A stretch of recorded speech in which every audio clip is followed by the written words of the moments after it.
Hey, this is Lee Waller. I'm going to take a look at a couple of examples of working with multi-track audio in Premiere Pro.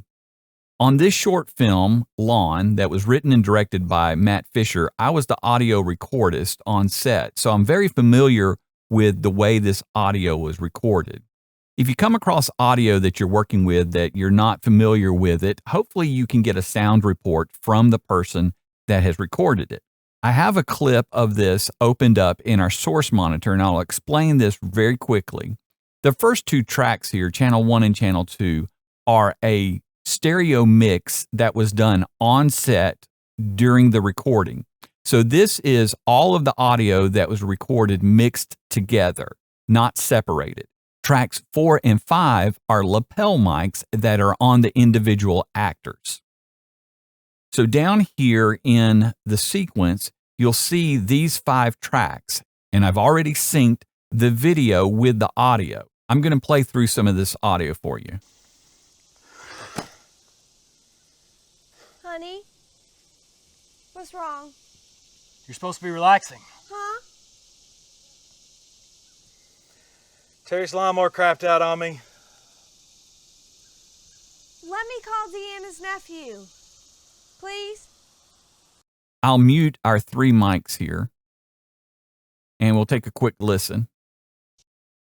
You're supposed to be relaxing. Huh? Terry's lawnmower crapped out on me. Let me call Deanna's nephew. So we have the boom mic and the 2 lapels already mixed in that, and that's great for if you're an assistant editor or you're editing this together, that works well. But when you want to begin to mix this down with each individual mic and sound effects and music, then you're going to want to get into the individual tracks. So a lot of times what I'll do is either mute the mix, and you'll see here that on the first mic we have the boom, Huh? and the boom was focused on our foreground actor. Terry's lawnmower crapped out on me. I'll mute that, and we'll take a listen to the next lapel, which is on our actress in the background. What's wrong? Let me call Deanna's nephew. And then the last one, which is the lapel that is on our foreground actor. Terry's lawnmower crapped out on me. And you can see those waveforms for each of those mics. Most of the time, what I like to do is eliminate the left-right mix. So to do that, I'm going to right-click on our entire clip. I'm going to unlink everything. And at this point, you need to be careful that you don't slide something. That will knock everything out of sync. And then I'm just going to select these 2 tracks, delete them, select those 3 tracks, and I'm going to bring them up. And then I'm going to link everything back together. Now I have those 3 mics. I'm going to start by working with the 2 lapel mics. They're going to be the cleanest audio, so I'll go ahead and mute the boom mic. The next step is I'm going to work with the audio for this clip. I'm going to right-click on it, go to Audio Gain. I'll take a look at it after Premiere has analyzed it. It's going to give me this number right here, and it's recommending that I bring the audio up at least 9.5 dB. Now, in my experience, that's going to be a little bit too much whenever I begin to add EQ and compression. So I'm going to set gain to and probably just bring this up to about 6 decibels and hit OK on that. You'll see that I get a little more gain out of each of these tracks here, which means I'm going to get a little more volume out of them. From there, what I'll do is I'll jump up into the track mixer. And if you don't have that available to you, you can go up to Audio Track Mixer and select the sequence that you want. Here you're going to be able to control each one of these tracks individually. I'm going to go ahead and label these. So my A1 track is boom. My audio 2 is lapel 1.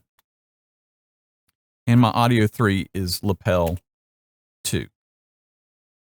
Down here now in the sequence, if you don't see those labels, you can add them in by going to one of the tracks, right-clicking, customize, and drag that in. I already have it in, so it's not going to let me drop it there.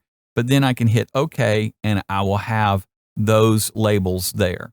So now for each individual track that I have in my audio, I can open up my effects controls here. And of course, right now I'm just going to begin to work with the lapels. So I might want to start with some EQ and maybe some compression. I can add those effects in for each individual track, because I'm definitely going to want some difference in the sound between my foreground actor and my background actress there.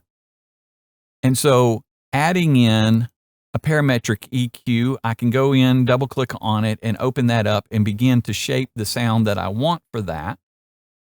And do the same for my multiband compressor. And this gives me control over each individual track and each individual Let me call mic. Deanna's nephew, please. I'm going to take a look at some audio files from another device, the Zoom H6. Let me import those real quick. So these are each labeled Zoom, and they're going to be in a folder usually that you've assigned on the controller. I'm going to go ahead and pull those in. And you'll see that I have Zoom 01, track 1, and track 2, and track 3 and 4. I'm going to bring those in and drop them each in there. The Zoom does not record a mixed track, so each one of these tracks is an individual mic that has been plugged into the Zoom.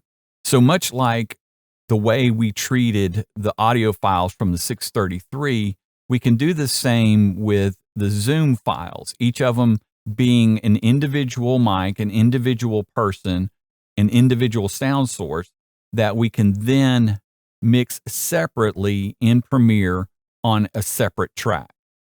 I want to take a look real quick at the Sound Device 633 recorder and how it is set up.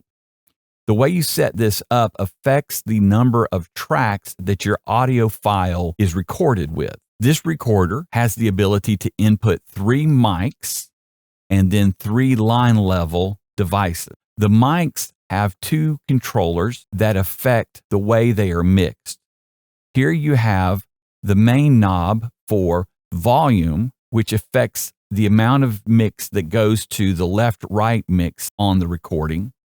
And then for each of those, you have the gain control that turns on and off that track, plus sets the amount of gain that you want to use on that mic. So to start off with a track, I'll depress the gain control here and turn it on. Make sure that it's not fully counterclockwise in this position. You'll hear it click on. Set the amount of gain that you want for that track, and then you'll begin to mix the amount of volume you want from that track to go to the left-right mix. If you have a line level device that you want to add into the mix, those 4, 5, and 6 tracks are controlled by this one control here for the corresponding track.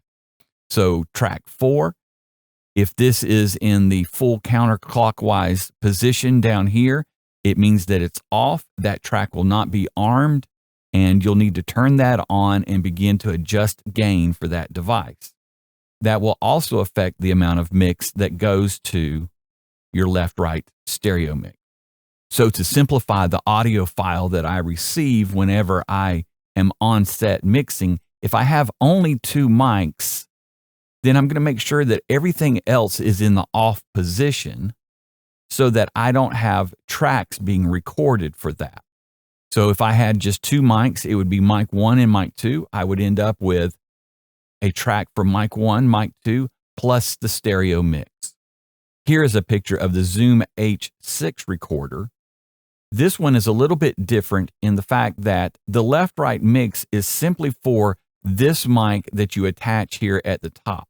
So you arm these 2 tracks whenever you're using the stereo mic on top. It's not always necessary, but if you want to record sound effects or just room noise or ambience, you can place this mic on, arm those 2 tracks, and you'll record what comes through that mic.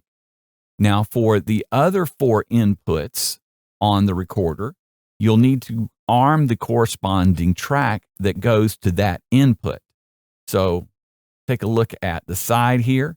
Here's mic input 1 and mic input 2. And that corresponds to these 2 controls here. You'll arm those 2 tracks and mix the amount of volume you want coming in. You'll see those inputs down here. And so if I'm wanting to only record 2 mics on set, I can arm just 1 and 2. I don't have to worry about placing the stereo mic on it and arming those. And that way, whenever I receive my audio file, I'll have only tracks 1 and 2. Now, if I do want to use the stereo mic plus all 4 of the inputs, I'll end up with an audio file that has a stereo left and right plus the 4 tracks. I hope this has been helpful. For more on Premiere and After Effects, check out my other tutorials.